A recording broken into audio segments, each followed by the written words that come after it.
Hello, everyone, and welcome to another edition of the Historian of Truth. I am the Historian of Truth, and I say that class is now in session. Today, we are going to be looking at a movie and another video essay on a movie that has some historical undertones in it. In my previous videos, where I looked at The Dude Abides and Jaws, where one is about the Big Lebowski, the other's movie Jaws, and the hidden meanings in there. This time I'm going to be looking at the movie Lean on Me from 1989. And I've entitled this video essay, as Lean on Me, a Communist Manifesto. And if you really watch this movie, it is a great movie.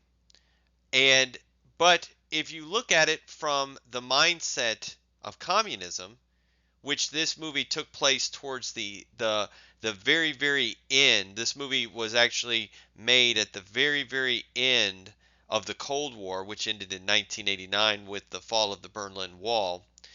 One can look at this movie from a communist standpoint and say that this movie is promoting communist ideals and is an apologist movie for communism.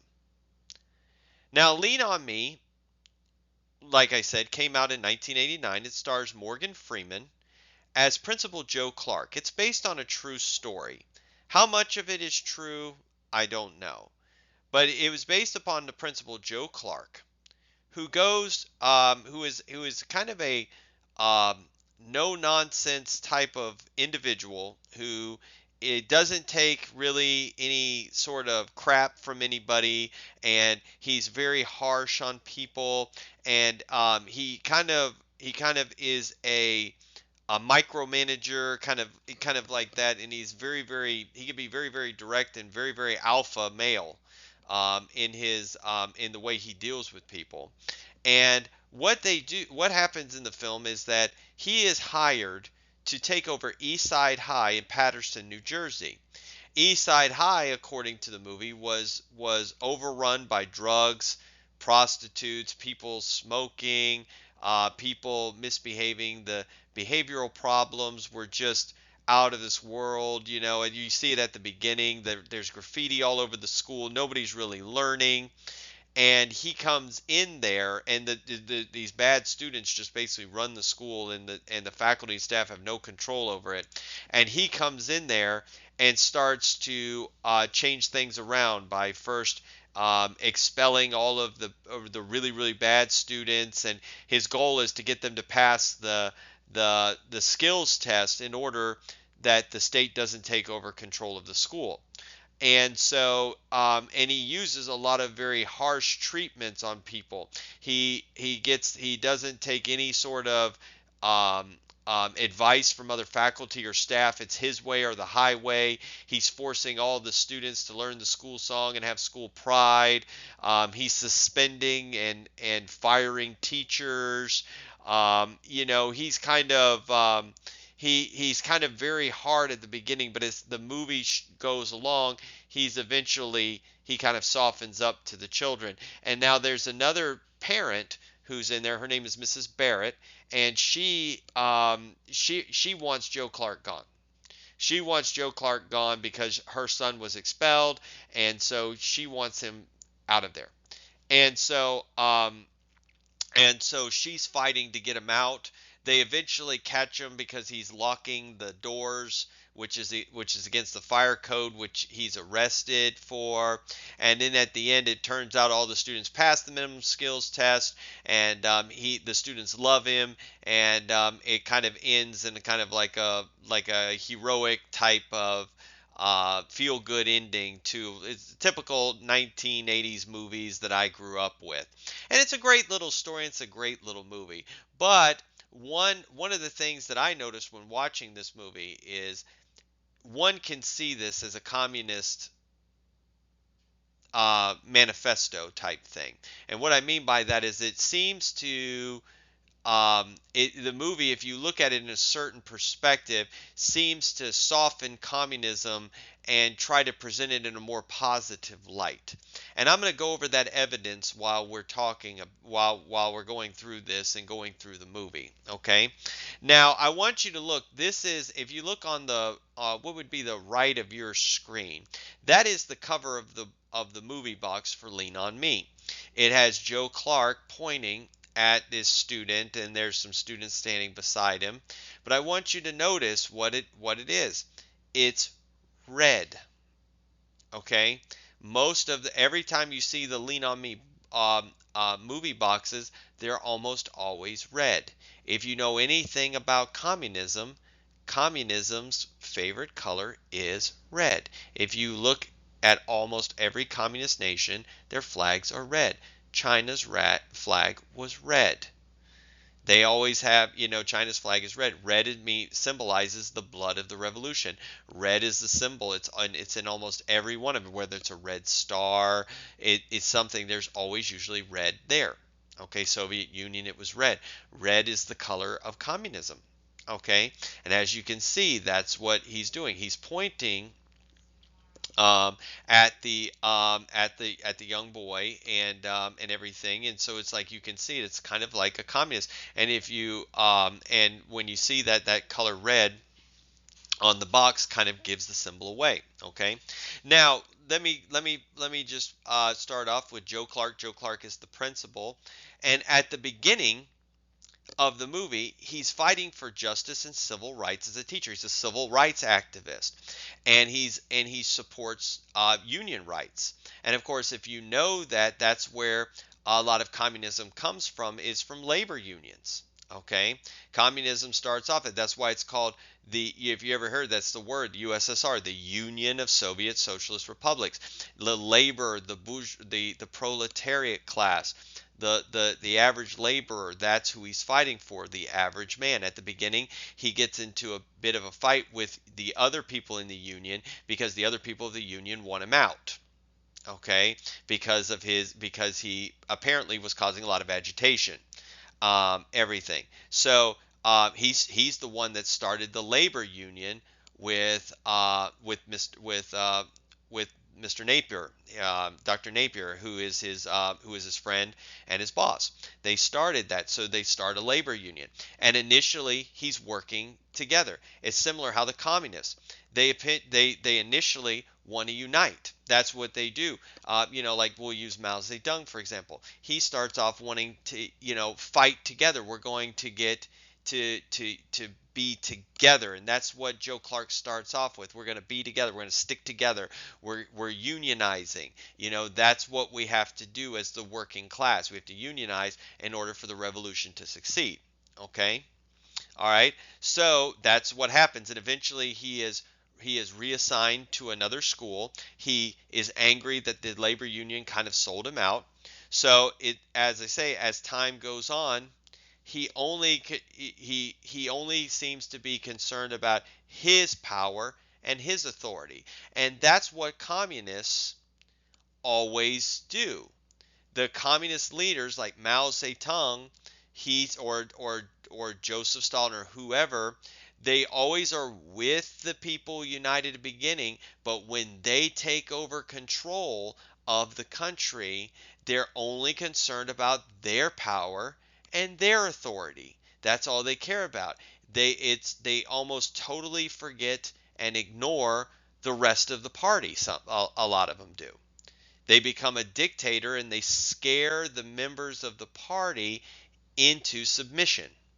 And that's what Joe Clark does. He initially was working together with the union. Now all he cares about is his own power and his own authority. Okay? Now I want you to know this, that the school he takes over is the school called East Side High. Okay? It's East Side High School. Why is that significant? Because communism got its legs in the East countries of the world. The East Side countries.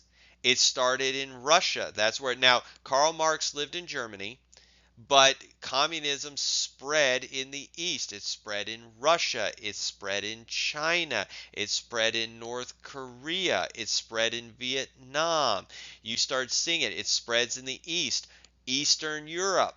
That's what it was. If you remember that, the communists had control of Eastern Europe, the east side of Europe. It was the East versus the West.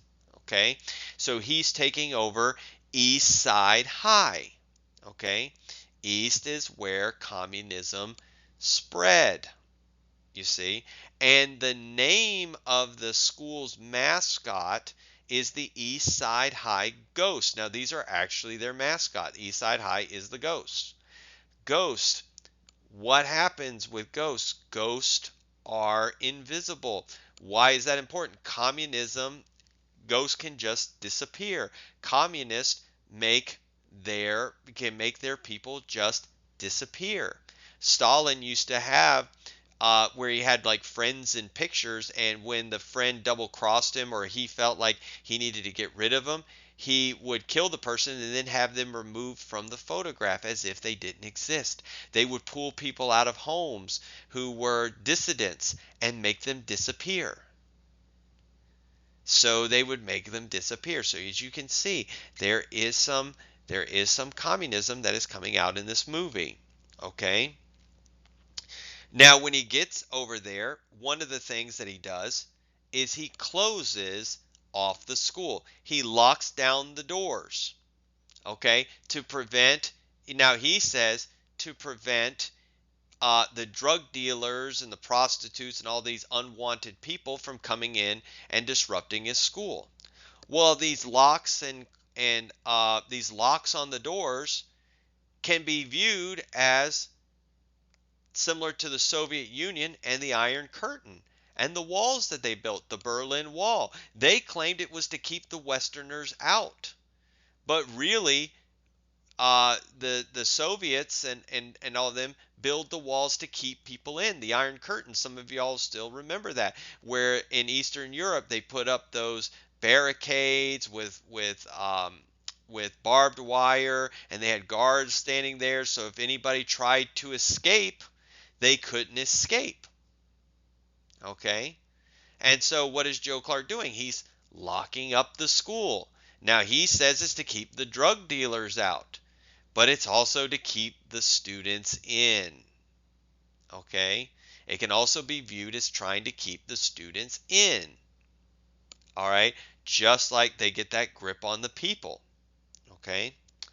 Now, at the beginning of the movie, as you see at East Side High, it becomes like it's like all these students are kind of out of control. Okay?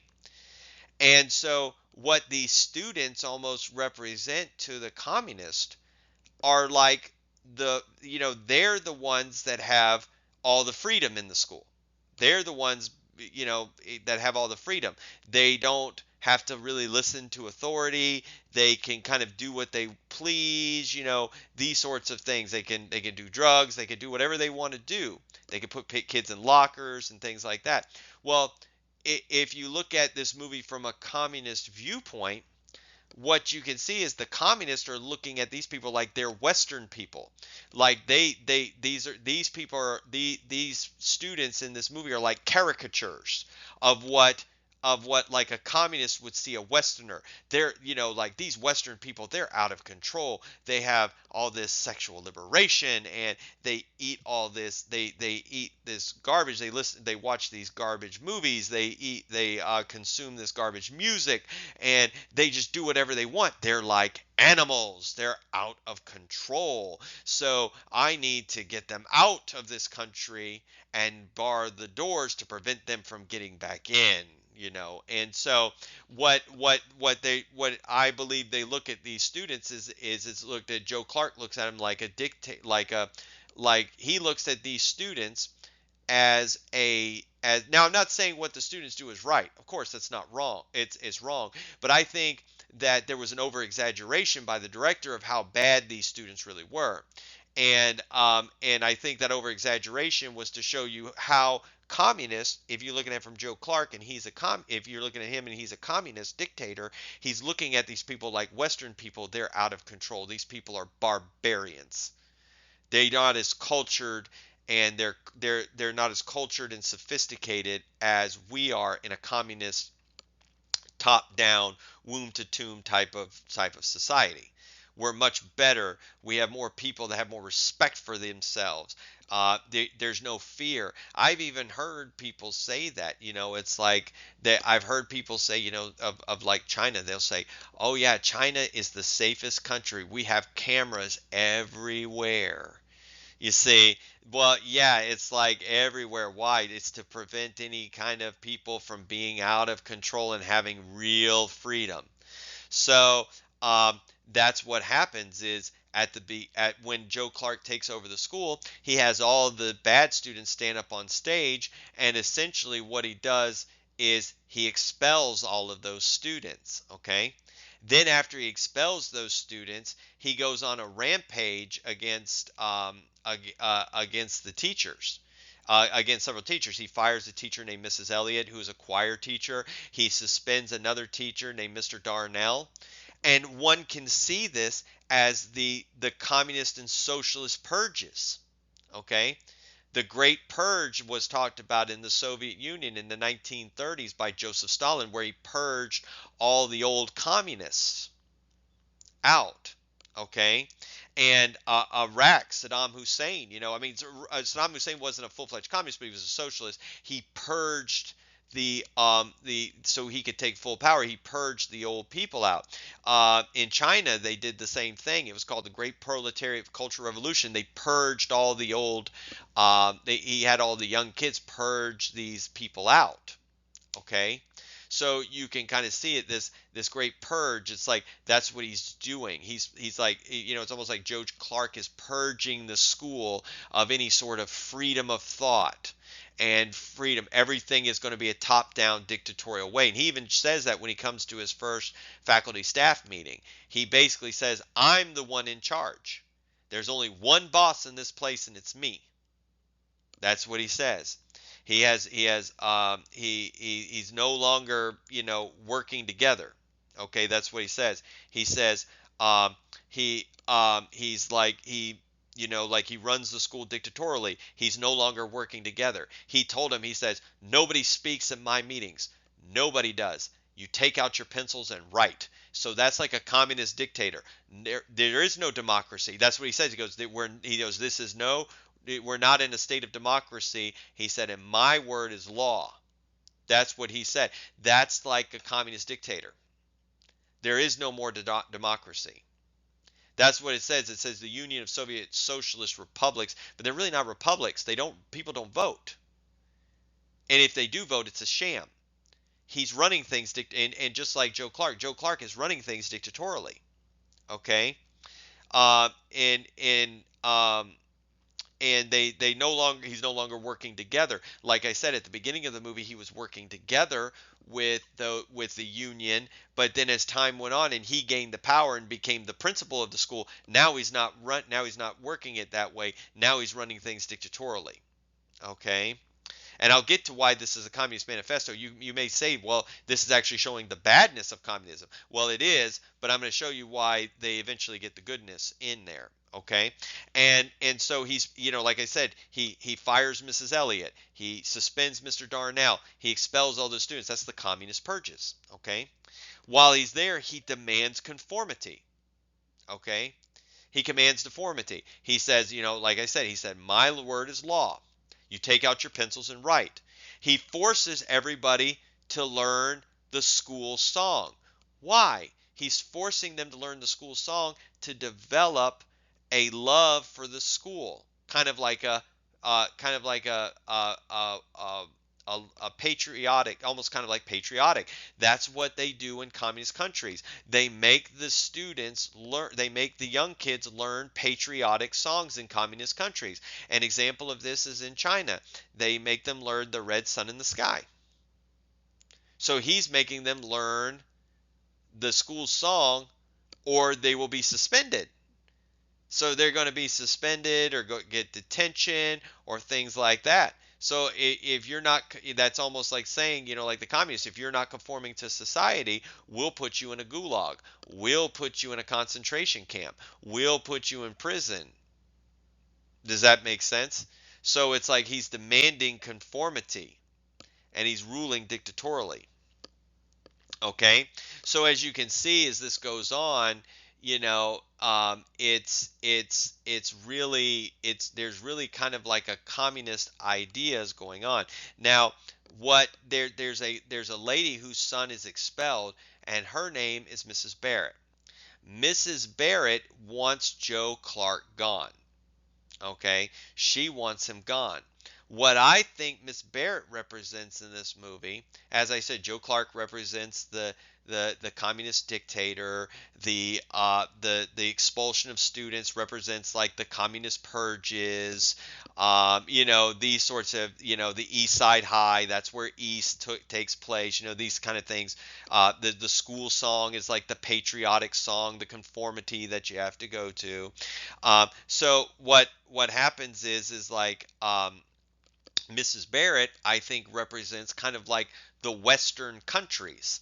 Okay, her son was one of those freedom guys who got expelled that Joe Clark saw as like an animal. He's like an animal, so he expelled him. He's just like, you get out. Okay, and so we can't have that kind of thought. That's what communist China did. They kicked out all the Westerners. So he's kicking out all the Westerners. Well, Mrs. Barrett represents, I think, the Western countries who hope to, a lot of the Western countries during the Cold War wanted to replace these communist countries with communist governments with pro-democracy ones. That's what we fought in Vietnam. We were trying to keep Vietnam from falling to the communists. We fought in Korea to prevent Korea from falling to the communists. Okay, so Mrs. Barrett represents like the United States or some countries like that who wanted to change that government. Okay, so she wanted to change that government. All right, and she wanted to change the regime, like we did. We wanted to change the Cuban regime. That was what the Bay of Pigs fiasco was. We wanted to liberate the Korean Peninsula. We wanted to liberate Vietnam. We tried to put, we recognized Taiwan to put pressure on China to change their government. Okay, so does that make sense? So Miss Barrett almost is almost can be viewed as a representation of the Western countries, because if you know anything, Mrs. Barrett has an insatiable anger, to the point like she is a Karen. She wants him gone. And that's almost like how the West would always look at those communist countries and be like, we want the regime to be changed. Okay, so you can kind of see that. Also, he Miss our Joe Clark has got a head of security. His name is Mr. William Wright. He can be viewed as the secret police. They're like the secret police that'll maintain order. Okay. Well, I mean, it's good. We want that, but they can almost be seen like he has his own like secret police. Okay. Um, Eventually, what happens though is Joe Clark, throughout that, he's getting people prepared. People are conforming, and it seems like everything's working. But his vice principal, Miss Levias, gets into an argument with him because she can't stand the fact that he's running things dictatorially, and she basically comes to him and says, we all work in this thing together. And it's almost like a lightning rod to Joe Clark. He comes back the next day and says, if we pass, we don't pass, we do it together. you know we all do it together. Okay. And so he starts to soften to accept that of working together, just like he did at the beginning of the movie. All right. So what the movie is stating that is, if the communist leaders would return to their roots and work together instead of selfishly pursuing their own power and self-interest, they really are good leaders and inspiring people. And so that's what the movie is trying to say. It's showing you the bad parts of communism if you look at it from that perspective with Joe Clark.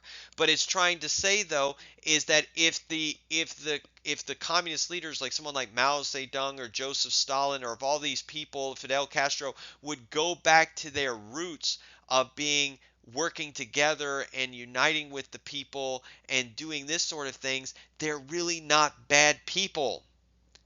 They become bad people when they get power, because absolute power corrupts absolutely. So when he had all this corruptible power, he acted like a dictator, and he was just unbearable to be with. But when he was working together at the beginning of the movie with the union, he was a perfectly calm guy.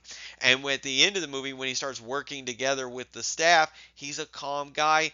The students love him, the faculty love him, everybody loves him.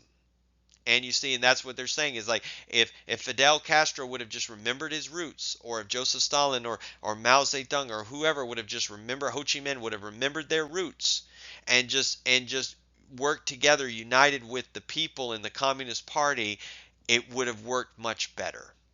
That was basically they're saying that's what communism wasn't bad. Basically, what he was saying, what this movie is saying, it's not bad. It's just that the leaders got corrupted, and if the leaders would be reminded by their fellow people in the party of how they should act, then these sorts of things would not happen. So you're going to see this, how after that point this movie shows the bad things about communism, but then starts showing how communism can be good. Okay. um, um, it says in the end, at the end of the movie, Mrs. Barrett tries to get Joe Clark removed. He's arrested and all these other things for locking up the school, and she wants to get him kicked out. She's on the school board. And at the end of the movie, the students see Joe Clark like the brainwashed citizens in communist countries see their beloved leaders. They have Mrs. Barrett is like, she's like the, like I said, she like represents the Western countries. She's like trying to convince these students that we can find a better leader for you. We can find and it's just like the Western countries looking at Russia and the Soviet Union going, we can find a better leader for you. Democracy is better, freedom is better. You got these things, but the kids are saying we don't want another principal. We want Mr. Clark. That's what they're saying. So it's almost like these kids are like the brainwashed citizens of these countries who worship their leaders. They become brainwashed. I have heard from people from communist countries who have you talk to them and they won't say anything bad about their communist leader that was there. They might say, "Oh, he did something. He did this or that," but overall, he was a good leader. That's that brainwashing, you see, and it's almost showing that these citizens, they really love they really, if you're looking at it from Mrs. Barrett's point of view, who represents the Western countries, she's looking at it like these kids are brainwashed by this man. But then the movie is looking at it, no, these kids are loving him out of his own free will. And that's what happens is the Soviet Union really loved Mikhail Gorbachev. They really loved Brezhnev. They really loved, China really loved Mao Zedong. But the West is looking at it, no, you're brainwashed. So, and of course this takes place of course this movie takes place in education as well, which is where, communism flourished. Communism flourished in the education systems. Okay? So you can see it. So in the end, these students see Joe Clark like the brainwashed citizens in communist countries. As I said, they see him as his beloved leader. We don't want basically, if you're looking at it from a political standpoint, it's like, we don't want your democracy. We don't want your freedom.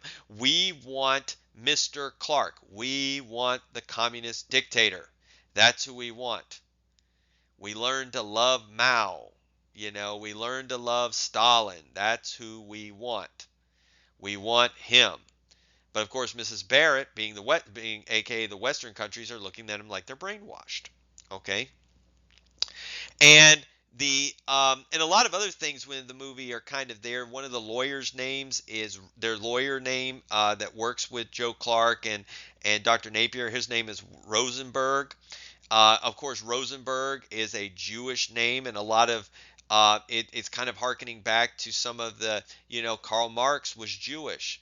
Leon Trotsky of the Soviet Union, who was friends with Lenin and helped the Communist Revolution, he was Jewish. So it's kind of talking about the Jewish presence within the communist movement, and who help and aid and abet communism. Okay. Now, at the ending of the movie, after they pass it, Joe Clark sits there and says, all the kids start singing the school song patriotically. It's almost like the communists, all of them singing the patriotic song of the country. And the ending shot of Joe Clark is he's coming down the stairs and he's surrounded by all the kids of East Side High. And it kind of harkens back to those old paintings where, the communists are around, or the communist paintings, where it would be paintings of Stalin, Mao, Saddam Hussein, the Kim Jong family leading the people. They're leading the people. He's standing up tall and strong and tall, and all the people are around him, and he's leading them. And it kind of harkens back to those pictures. You'll see Mao Zedong in pictures where he has his arm up, and he's got the little kids and the adults, and he's leading them to this great and bright future. Okay, and so it kind of harkens back to that kind of image at the end of the movie. It kind of harkens back to that kind of communist um, paintings and everything and propaganda that they would put out. And he's leading the families, leading the children. Everybody's happy. We're all happy to have Mao Zedong. We're all happy to have, Joseph Stalin. There, our dear leader is leading us. Okay.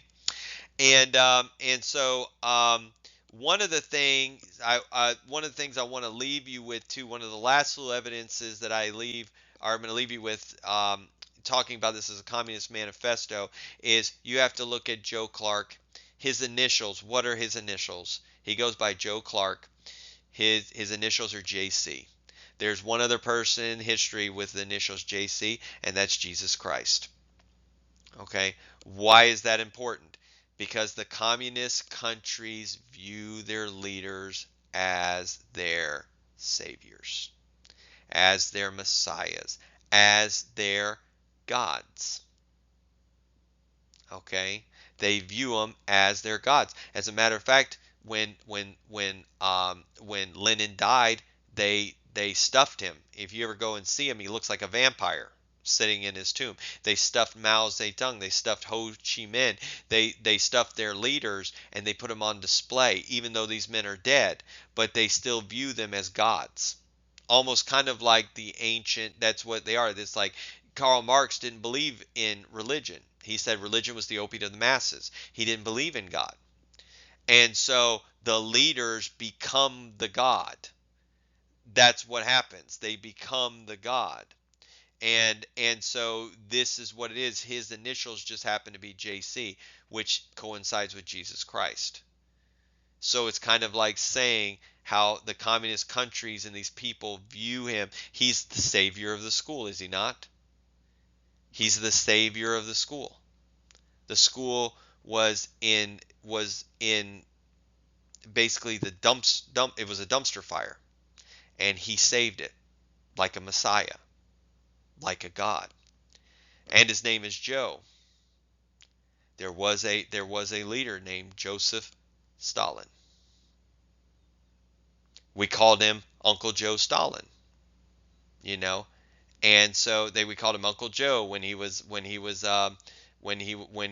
World War II was going on.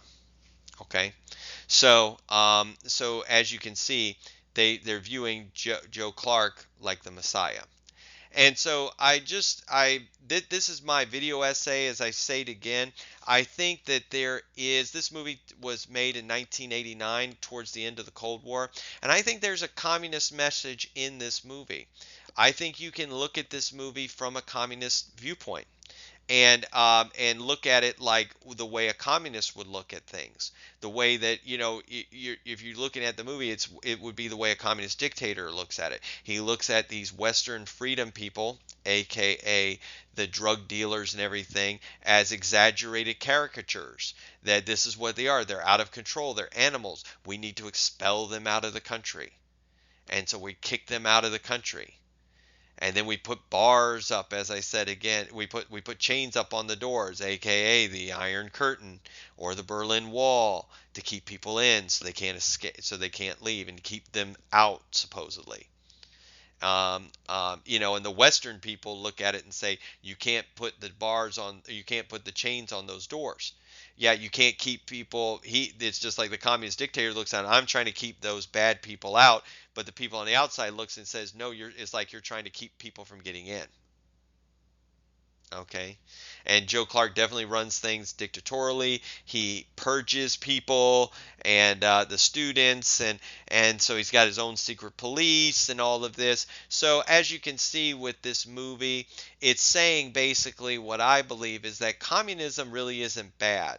And the leaders are not that bad.